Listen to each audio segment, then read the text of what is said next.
Hi, this is János, it's Reverb Audio, and I'm here with the cats. Okay, we are getting some food here.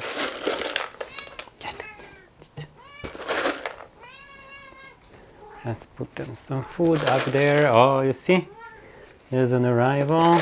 Kintaro. Up there, up there, up there. And I think there's already cat signs, cat signals over there. We see Machi. And let's see Kintaro. You can see over there. Over there. Okay. That's a rather complicated way of feeding cats, right? So as you see, I'm wearing my short sleeves, and that means we are talking about something serious today. It doesn't mean at all that today was an extremely hot day, but yes, today was an extremely hot day. And anyway, so here we are talking about audio. This is Machiko, and this is Kintaro, and my name is János, and the channel is Real World Audio. And if you are here for the cats, then stay by all means. But sadly, I'm not going to talk about cats, mostly not. And I'm going to talk about single driver speakers and listening space. And also a little bit about mixing, mastering, intentions of the engineers who are creating or recordings. And so I have received a very nice comment from Martin Lindberg, and I'm going to respond to him. He already commented this 13 days ago, so my apologies for the late response, but I'm trying to get to as many of the comments as possible, and if they are such that they deserve like a wider audience, I really prefer to showcase the answers and make a video answer about... Can you see Kintaro? I think you cannot see Kintaro. He's there. No, I think now my video has become like 10 times better than before, now that you can see the antics of Kintaro. He wants more food. Let's just keep it going. Okay, come back. Hey, come back. Machi. Okay, she's coming back. Kintaro, come back. Okay, where has he gone? I don't know. Where is Kintaro? We need some Kintaro here. He is hiding. Okay, I have him. I have Kintaro. I will put him up there so he can go down there. Okay. They are really good at finding food if they want to. Actually, what they're doing is they're waiting for me to give them more food, because he knows I put it there. And if he pretends that he doesn't see it, then he's trying to fool me that I think that he's not seeing that there's food there. So I give him food while he's on the floor, and then he would eat it and then ask for more and more, and then when I leave the room, then he will eat that part over there. So they're super duper smart and very capable of eating as much and providing as much for themselves as possible. Anyway, here comes Martin's comment, and I'm going to read it out, and I'm going to reflect on it. Thank you for teaching most people about deep down into the realm of hi-fi. However, I am not with you when you say that you create an artificial environment listening near field in a treated room. How come? How can it be artificial when you treat a room? And I say that it becomes artificial that you change it into a pattern of reverberation that you don't hear in your normal life. So when you go into a room with heavy audio-acoustic treatments, and treatments designed in a way to create like a modern audiophile showroom, most of it is actually now it's really hard to talk about this because different people do different things. So maybe what Martin is talking about, he might be talking about the same thing what I do, but the reality is that different people treat their rooms differently. And when they talk about room treatments, the way you treat your room, the end result might be drastically different compared to how another person treats it, even if you use the exact same panels or acoustic elements to treat a room. Based on the room itself, the result can be drastically different. So that's why audio is such a complicated and tough subject, because it's not a night and day situation. There's so much variability that is just beyond staggering, and all we need to do is just keep on adding experiences, more and more and more experiences. And for example, I have seen rooms with acoustic treatments, like for example my mentor's room, Stu Ono's room. The way he set it up, there the acoustic was entirely natural. It was not artificial sounding. And how can I tell that? I can tell that when we were there, we were talking to each other. So when you are in a room and you speak, if you hear your voice and recognize it as your voice, and you hear people and you recognize them as their person speaking, then that's a natural sounding room. If you go into many rooms which most audiophiles consider as a treated room, then you notice that the way people sound becomes very different in how they sound in real life. And even if you bring instruments there, they also sound very, very different how music instruments sound normally at a chamber orchestra or a concert. So there are lots of ways to go about treating, and why I'm saying that I like to do things differently, you have to kind of get your feelers out and experience people who have really off the mainstream systems. Because what I'm talking about with room treatment is if you go like to the top 10 audio showrooms in the United States or in Europe, and you listen to them, and they usually go for a set consumer ideal that the audio industry today represents, and they go for that specific sound that amplifies the illusory nature of the recorded music and creates hyper realism.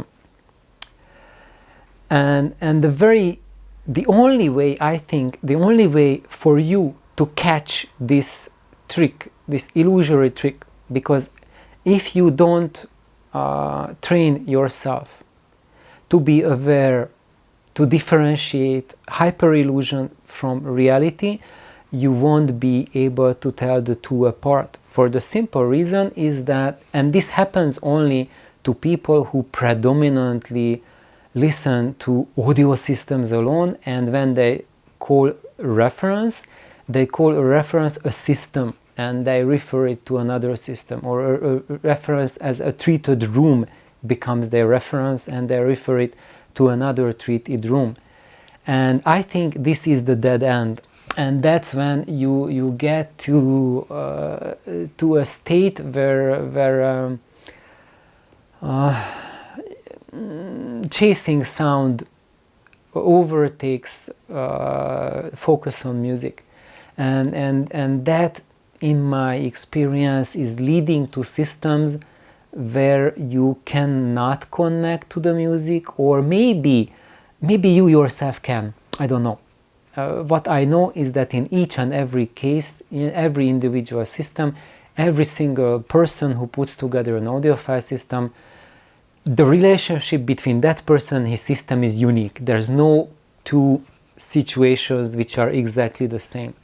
And even when I notice that I have many audio friends, I only have had exactly one who had the same listening preferences that I have, and we were striving for the same goals. But other than that, everyone else has totally wildly different ideas and concepts on what you want to do, where you want to go, and we all appreciate and recognize the differences. So I'm not just talking some illusionary blah blah. This is something that me and my audio buddies have experienced. And that's why I'm taking it to you, because several of them have asked me to share it with the world, with the community, for the very simple reason that most audiophiles don't get to experience what we experience. And I want to provide inspiration that, firstly, that if you are happy with what you have, just continue on being happy with it. And I have billion advice that you can take to immerse yourself deeper into the path you already are on. However, I also have some advice that on top of that, if you haven't found yet what you are looking for, but you don't know what is it that you are missing, then maybe this is it. I'm showing like a totally off, what most would consider uncharted, totally off the charts path to go towards music, and like almost like a 90-degree off from the mainstream where typical high-end audio is going.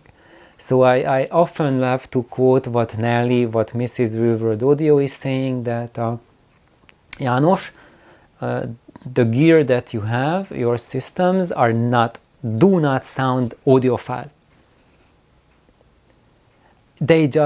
I just love listening to them. They just sound fantastic. They just sound amazing. And how she perceives audiophile sound is, yes, there's a lot of all of those characters that we all know how audiophile gear sound. But she, as a professionally trained musician, she says, I can always tell, even before entering the room, that it's a high-end system, because they have their dramatic coloration to the sound. And if you are an audiophile, you are just deluding yourself if you think your system sounds like real life music sound, because it doesn't. There's like a real serious coloration to it that makes it audible to everyone who plays music instruments. Not everyone maybe, but certainly to a good number of musicians. Maybe you go out, ask for 10 of them and they can't tell, or probably that can be the case.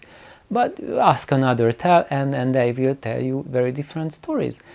Life is about finding people who are at different levels of their knowledge of music, knowledge of music instrument, knowledge of how to connect to music, what music means, and my advice is, don't think that one is better or the other. Don't think that my advice that I'm sharing about what I consider as natural sound compared to what the audiophile high-end community is teaching as realism.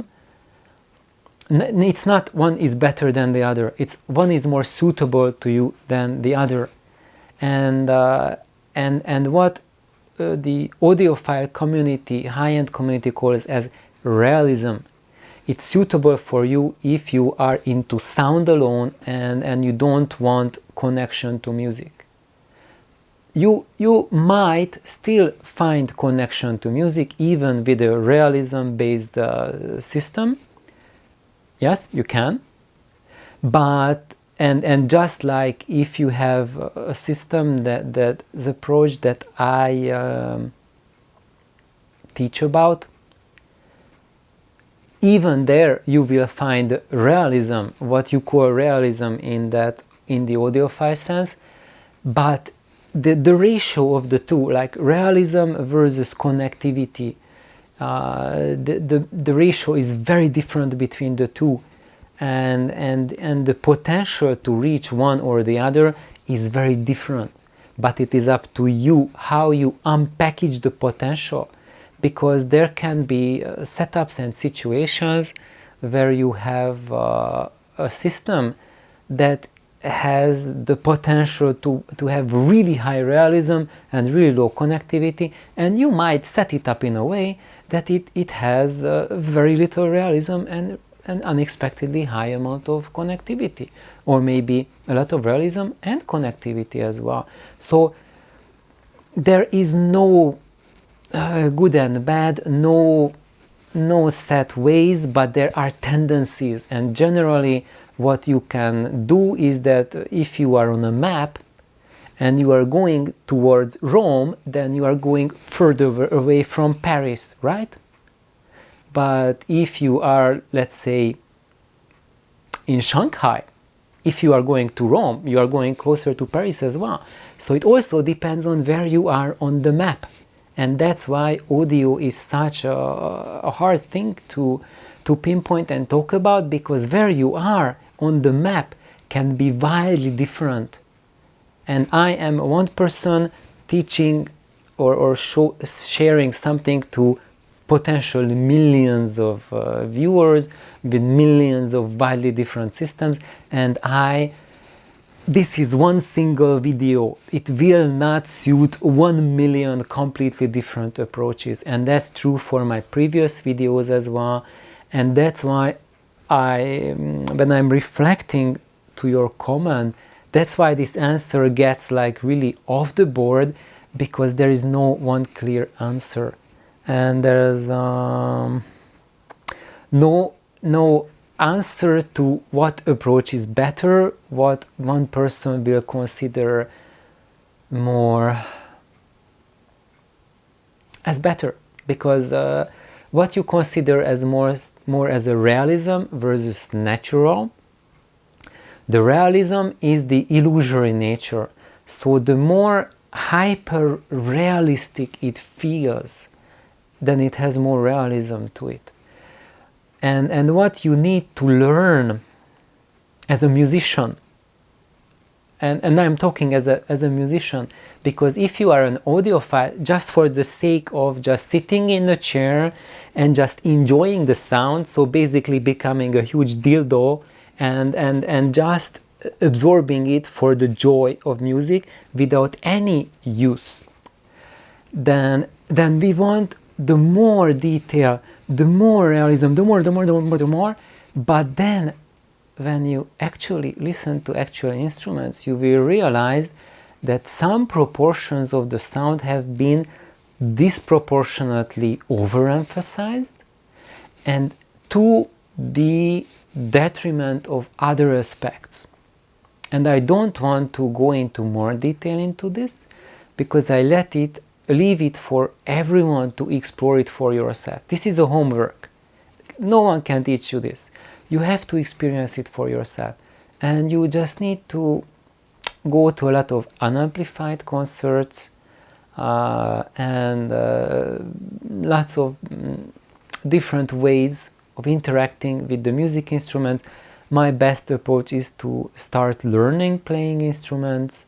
That will teach about music and sound a lot more than listening to audio gear, and I think that just purely just sound itself leaves our hobby very dry and very empty. That's how I feel. You might feel differently, but so I think now I've started to meander kind of far away, but let's now get back to more food, because I'm getting impatient over here. Machiko, Kintaro, there's food. Ah, you see, the lions are coming back. Kintaro, up there. The girl is a smarter one. Boy, he's lazier. So let's just get back to the question, because I started answering it and then I meandered far away, and I'm checking the time. Yeah, still good. Okay. Do you really mean artificial because you only listen to what the sound engineers intended during the mixing mastering process? I really have to full stop here. What the sound engineers intended during the mixing mastering process. So every single sound engineer I heard talking about that, when they are asked this question, what is it you intended with your mixing mastering? There is not, maybe there is, maybe I just haven't heard, but by and large, the vast majority of engineers, they do not mix for, they do not have like a specific idea in mind that they want to project the listener to intend it hearing like that. No, they have a system which they master in a way that allows them to do their job the most efficiently they can. And many of the engineers, they will tell you that their system, the way it sounds, they hate it. Maybe some don't hate it, but there are some who says it absolutely sucks. I heard engineers tell that it sounds absolutely dreadful. I'm not paraphrasing, absolutely dreadful. And yet they use it because with that kind of sound for monitoring and in the mixing process, they can get the process done in much shorter time compared to using a sound that they like. Also, when they have that dreadful sound they do during mastering, that ensures that the final mix will be enjoyable on the widest variety of systems. And if they mix it to like a specific purpose the way they want, that guarantees one thing, and they have an intention to that the music should be like that when it's played back, then it becomes a very narrow product. And you need to have a very specific type of equipment, a specific brand of amplifier, specific brand of speaker, specific cabling brand, specific source, and very specialized room with very specialized treatments to give back the intentions of the engineer. So by and large, what the engineer's intentions are just completely irrelevant to what we get. And when you take even engineers who have intentions, take two different engineers and they have two very different intentions. So what do you do as an audiophile? Maybe you have 5 different engineers. You can seek out maybe 5 engineers who master and edit with the intent of a very specific sound. Then you have to have 5 rooms with 5 systems very much dedicated to all of these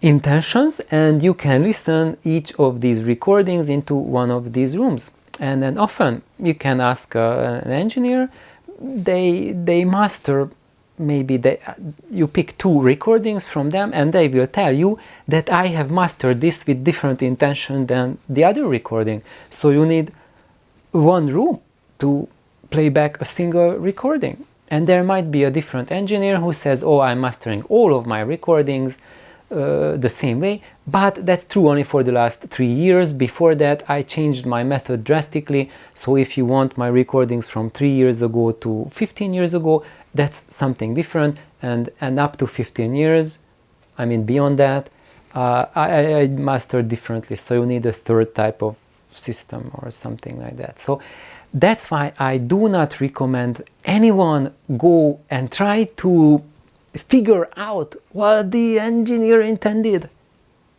Because if you are not ready to have the exact same audio equipment in your home as that mastering engineer or mixing engineer used during the mixing, and you don't have your room exactly set up like him, or you don't try to recreate it like what he had, and for that the only way you can do that is either be in his studio and spend there a couple hundred hours watching him work, learning from him. And if you happen to be in that situation, or you happen to be an engineer, then it's awesome, because then that's a tremendous help to set up your studio the way you want it. And if you have done it this way, then I give you 2 huge thumbs up, because that is wonderful and you had a wonderful learning experience.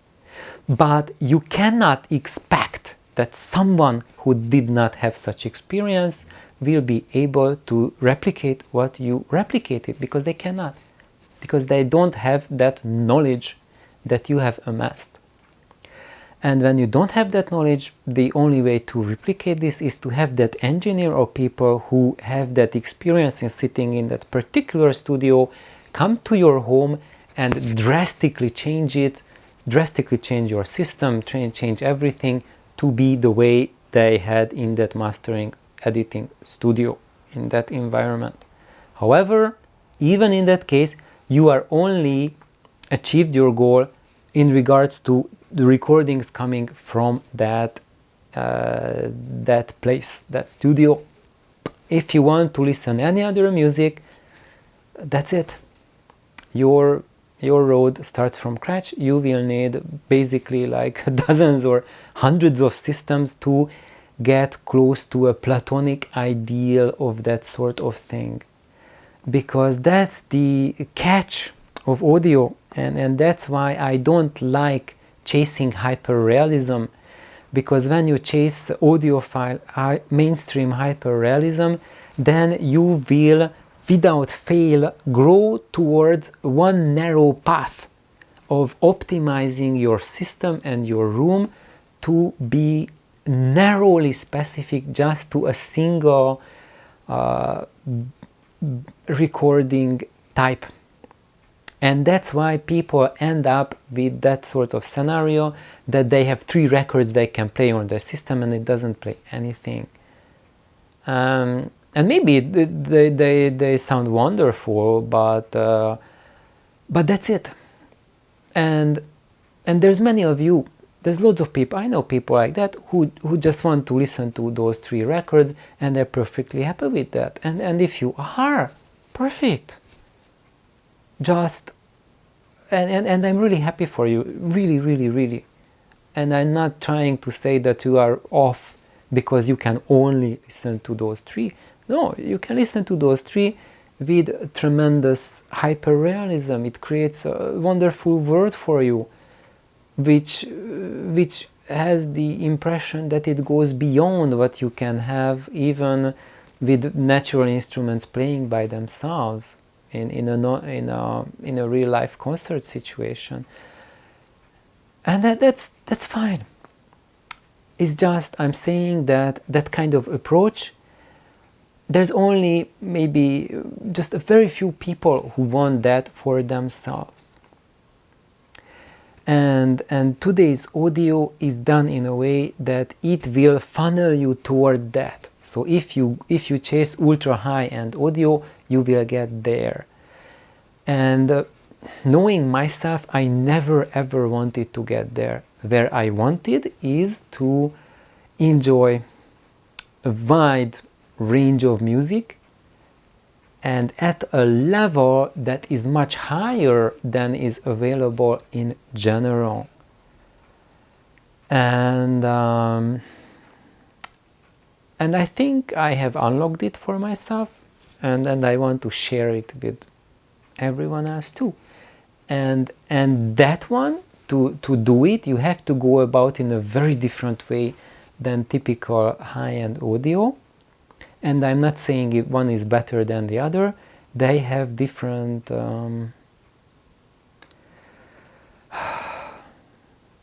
it's just a difference in application. And I would say that you are not going good or bad with either of them, but what I can say from my experience, and when people listen to my system, they... Okay, now I had to restart my video because it said recording limit reached, so I'm starting again. So usually when I have people who never heard my system and listen to it, like audiophiles, they are usually very much surprised. They're surprised twice. One, when they start listening to it, before they listen, they have huge expectations. Wow, I'm going to hear something that will blow my mind. And then they sit down and, what? And you see that they are confused because it doesn't sound anything special, it just sounds normal. I cannot catch any part of it that is just, like orgasmatic or spectacular or hyper real or what. It just sounds totally normal, like people playing violin or guitar or whatnot. It's just like normal. Because when you have like the system which is called like more that realism audiophile, then when you play a guitar there, sitting between the speakers, and you play the recording of the guitar on that same system, I've done this, then the playback sounds more fascinating, more captivating, more detailed than the real playing. However, even though there's more detail to it, but the tonality changes, and the impact of the music changes as well. So when you have the guitarist playing, then if you have that in yourself, you can become one with the music. You just soaking up the music. You are swimming in the world of music. And when you hear it in that ultra resolution, ultra detail setup where you have a dead room, so you just hear the direct output of the speakers mostly, and very little of the reverb of the room, or what you hear from the room is controlled to a way that is excessively different from the room's natural response. When you have that kind of situation, then your connection to the music will drastically change, and the mindset you are listening to it will be drastically different from the mindset when you listen to the natural guitar. And a lot of the audio is not about exactly how your audio sounds, but how it affects your mind, what it is, the mindset that it triggers. And I think the trigger function of the audio system is 1,000 times more important than the actual sonic characteristics of the audio gear. And I think that's where modern audio is going very, very bad, in a very wrong direction, because it's going into a very mechanistic direction, very mechanistic approach. All of our measurements or standards, everything is about really hardcore mechanical data that doesn't take psychoacoustics, doesn't take this human psyche into the equation. And I think that's something that goes towards a mechanical, bionic way, and not towards how music impacts your brain, what part of the sound is that what are those characteristics, what are those aspects that allow your brain to unlock its capacity to absorb music. Because when you look into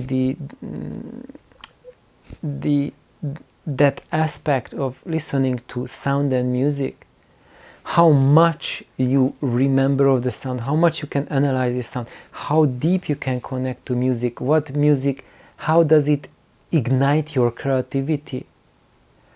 It almost 100% depends on the ability of music to trigger brain states? Can it kick your brain from the everyday normal being in the grind? You know, we are born, we pay the bills, and we die. That's the everyday grill for a person. You know, you wake up, go to work, come home, drink a beer, turn on the stereo, listen to music, hit the bed, next day repeat. So this is a grind. And then if your stereo is done wrong, when it's done wrong, it's a grind, because when you go home, you drink your beer, your wine, or smoke your cigar, or do something, and then you use your stereo to as an ecstatic, orgasmatic experience to balance out the dullness of life that you had during your daytime.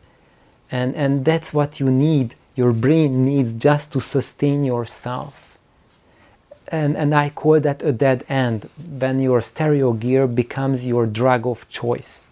And then it doesn't do anything else than any kind of hobby where you are addicted to collecting things, like collecting coins or collecting stamps, and not because you want 2 or 3 wonderful stamps, but you want like 10,000 stamps of this, and I want 10,010 or something like that. And you just have like warehouses full of stamps, you don't even know, but you are getting more stamps, and or something like that. Pick any other hobby, like collecting rugs or wine that you don't drink, just store in the cellar, or like collecting records.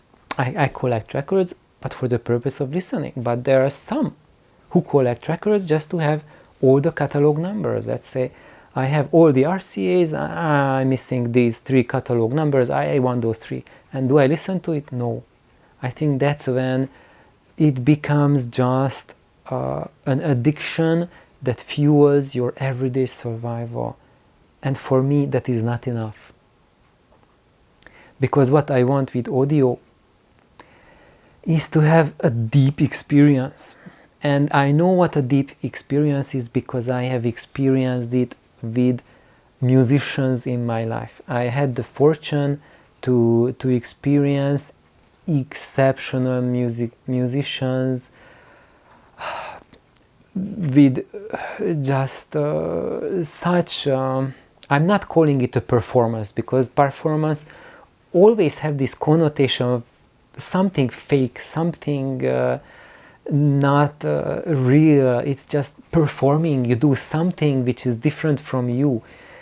It's not performing. It's like sharing your soul, sharing your heart.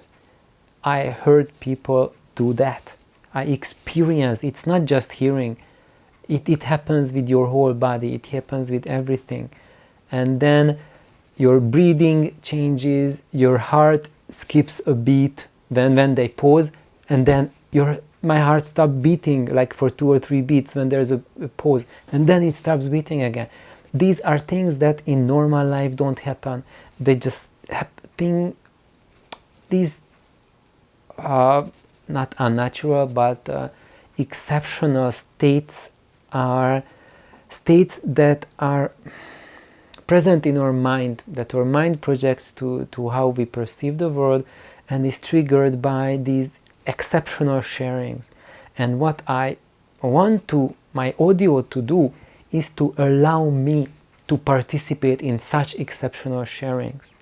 And these exceptional sharings will come with the equipment's ability to help me open myself to the possibility of these.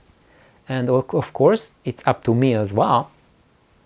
So if I am completely closed to these experiences, I will never experience it. But if I'm open to it, then if I have a system that has that pull, it's like having like a 200-pound pull power neodymium magnet, and it just like the piece of iron just will fly at the speed of light towards it. And you can, when you are open, yeah, sure, you can have this kind of experience even with a cell phone. But a cell phone is like this tiny magnet, like a regular ferrite magnet with a 0.1 pound pulling power, and that's enough. That can be enough to put you in that state of mind. But it's kind of like a gateway to just helps you open the door. And if you have the capability, you are a master of yourself, you can navigate full power. That's all you need. But if you don't, and you have these tremendous pull power equipment, then it can just literally just get you absorbed so deeply into the soul of music that it is the most incredible experience. So these are some of the most incredible experiences I ever had in my life when I have these experiences with my stereo. And they are just absolutely life-changing in a way that I feel that the world has become different after such an experience. And one thing that I notice is that when I put on a music on my system and I experience it that way, then after that, if I hear the same music even on a cell phone, it will trigger the same experience, and it can put me back in that state. Or I don't even need to hear the music. If I just think about the music, it puts me back in that state. And I think many of you have experienced something like this to a certain degree when you hear a system that has a big effect on you, and then it just stays with you, and when you think about it, it's like, wow, that's just so amazing. And that has happened to me, and that's how I started my audio path. And where I ended is that my system is such that it is capable of those triggers, and when I have the repeat, when I think about the music, it comes so much stronger than anything I had before. And I always think that is probably really personal. What I built is personal for me. But I had like a couple experiences when one of my friends came over and we listened to the Oxygen of Jean-Michel Jarre, and that was like a really deep cathartic experience for her. We listened to them with the void pipes. And actually I played the record with the mono stylus. So we listened to them in like a dual mono configuration, and it was really something that it was life-changing even for me. And when we had that, I had the pipes in my main system downstairs. Now we are upstairs, and there actually, like a couple of days before, I listened to Oxygen on the Voice of Lancelot on the big Altec speakers, and when I listened in stereo, and when I listened with them, then there's a part which sounds like a heartbeat. And with the Lancelot, it feels like the heartbeat of the Earth. And it's like the Earth, the very heart of the planet pulsating.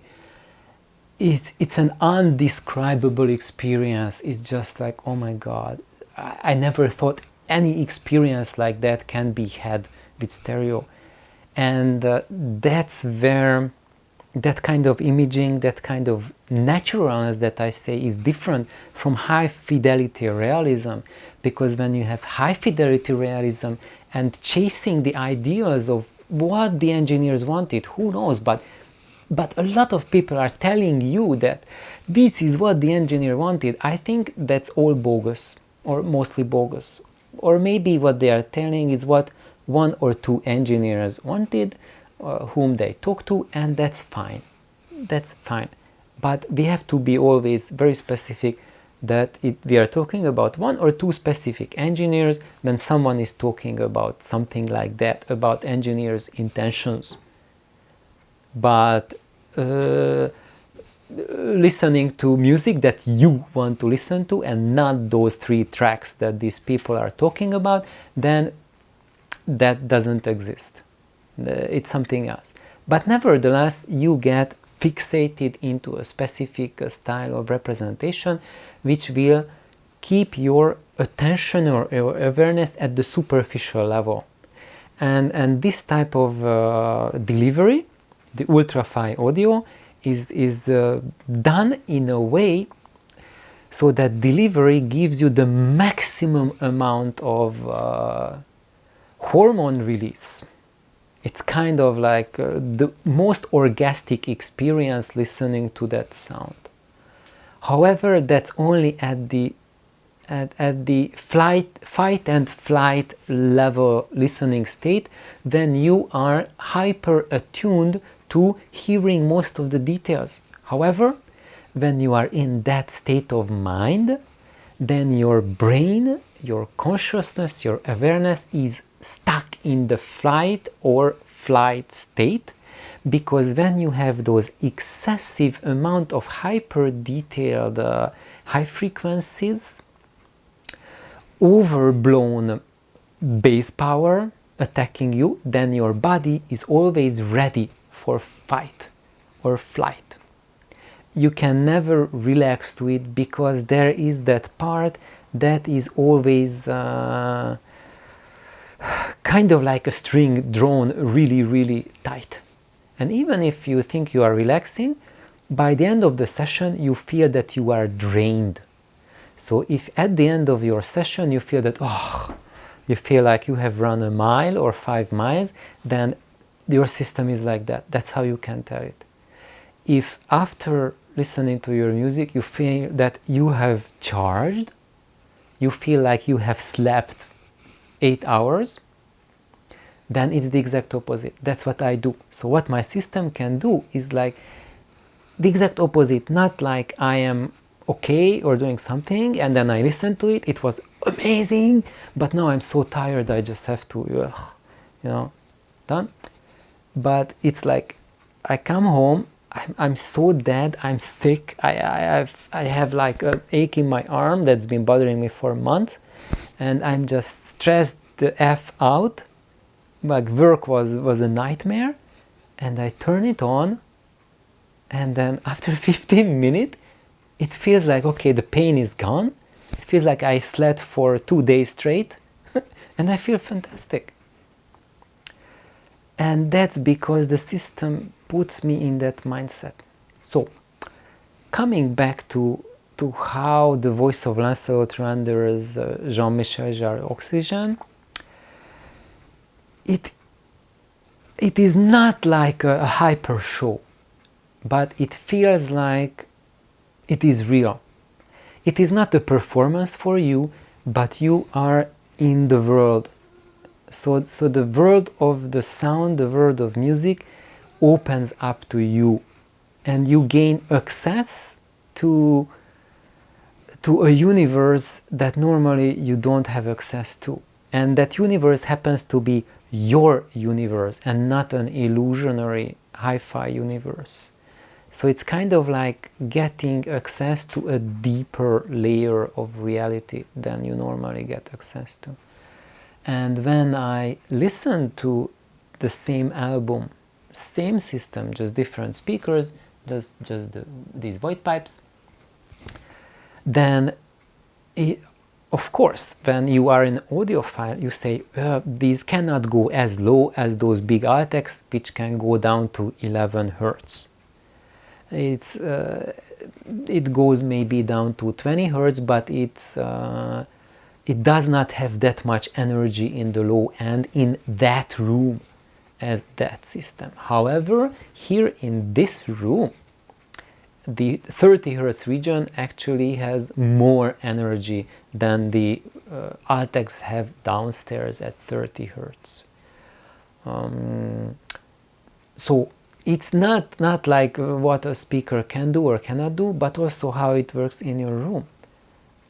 But when I have these downstairs, where they are not as pronounced, let's say in the 30 to 50 Hertz region, but downstairs, they can go even down, like really pronounced, even 20 hertz. Yes, these babies just have a phenomenal ability to give you a nuanced 20 hertz. And what does nuanced 20 hertz mean? Number one, if your hearing is bad in the low frequencies, you need to crank them up, then it's useless for you. You won't hear it. This is non-existent for you. If you have a hearing that is really delicate in the low frequencies, then this is like divine ambrosia for you. It's just amazing. And why is it amazing? It's because it's not like a Hans Zimmer boom when you go to a THX movie theater that has like a mega sub that can pump like 140 SPL, 20 hertz, something like that. No. If something can just reproduce like high level of dampening factor 10,000 amplifier attached to it, 140 SPL, whatnot, by itself it can give you a really poor experience. Yeah, it will give you the Hans Zimmer boom with extraordinary prowess, but it when I go to a movie theater or I go to friends who have these extreme overpowered subs, even if done a nice way, it doesn't have the dimensionality of sound. Then bass just becomes a bass. And with these speakers and my voice of Lancelot downstairs, I can hear there's no bass, it's instrument. And even really deep frequencies have a body to them. They have a place in 3D. And I never heard these systems where you traditionally set them up like an ultra high-end system. There the bass just doesn't behave like that. It's bass, more or less integrated, but I never had that experience to have that liquid-free dimensionality to the bass ended. So coming back, how do these compare to the voice of Lancelot? With Jean-Michel Jarre, it feels like my heart is beating, and when the speaker, I hear the heartbeat, I don't even really heard it like hearing a heartbeat. I felt it like it's beating in my heart. It was the spookiest, craziest experience that you hear the heartbeat from your own chest. And I think this is something for all of you audiophiles to just think about it. That what I think of great imaging, this is great imaging. When you have these really special experiences from audio. And for me, imaging is not that the violin is here, the cello is here, and it's pinpoint. No. When you have a real violin, real cello, then you have a violin here. You have the body of the violin. And you can hear that the body is resonating and there are strings.